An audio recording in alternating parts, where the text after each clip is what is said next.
Well, actually, it's been this way for 8 years. The world is just now starting to pay attention, perhaps. But you had massacres of civilians going back to 2014, 2015, that were reminiscent of, when the Nazis lined up the Jews in Babi Yar, just outside of Kiev, and murdered them. So this has been underway for quite a while. And, in a way we can say, thankfully, it's getting some attention now, but underlying that attention is just a horrific event. Yeah, of course, Babi Yar was carried out by the SS, who stood smoking, while the followers of Bandera carried out many of the murders. Perhaps Correct. 1 million Jews were murdered. Correct. And they were murdered mainly by Ukrainians. The same Bandera whose banner is held aloft by a substantial section of the nationalist forces in Ukraine. Yet none of that seems yet to have permeated into Western consciousness. Why? It is a reminder of the power of propaganda in the West and their refusal to accept facts.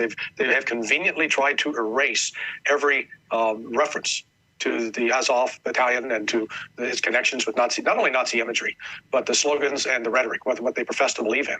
I was somewhat ignorant of this myself up until about 4 or 5 years ago when I watched a documentary. It was made by an English barrister, What Our Fathers Knew, where he took the son of Hans Frank, who was the Governor General of Poland back in the 1940s. Hans Frank set up the death camps in Poland, and then by the name of von Wachter.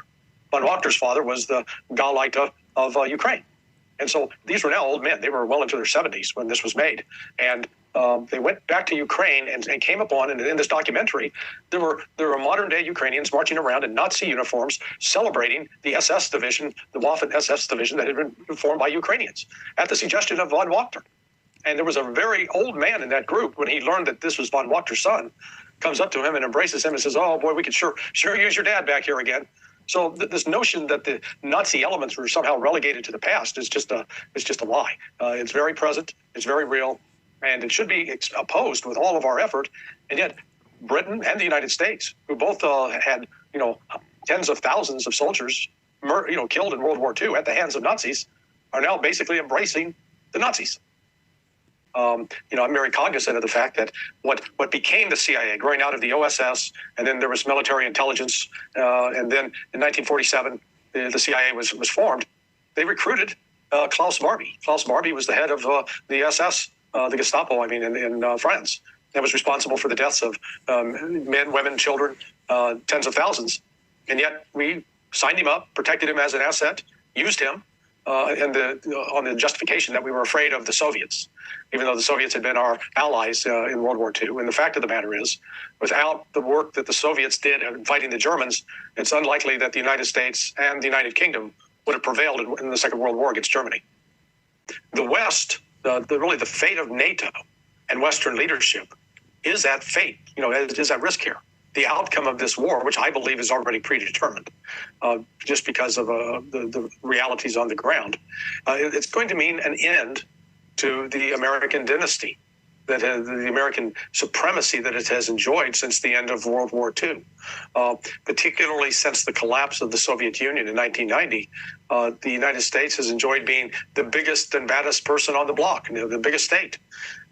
That's come to an end now. What is going to emerge out of this is a genuine multipolar, or let's call it a bipolar world. But it will not be a world where the United States can any longer dominate and dictate the terms, and frankly invade other countries at will. We've seen too much death and destruction wrought at the hands of the United States, first in Iraq and Afghanistan. Always stated to the public for the noblest of reasons, but when you get right down to it, I think it's had more to do with keeping military industrial corporations going, and that the bottom line can be improved for the shareholders. It has had nothing to do with actually making the world a more peaceful, more prosperous place. Really interesting is the constant chorus of people in the United States, and I think in the UK, that are insisting that Vladimir Putin is in trouble. He's on his way out. Got rising opposition in Russia. They're going to throw him out. We're going to get regime change.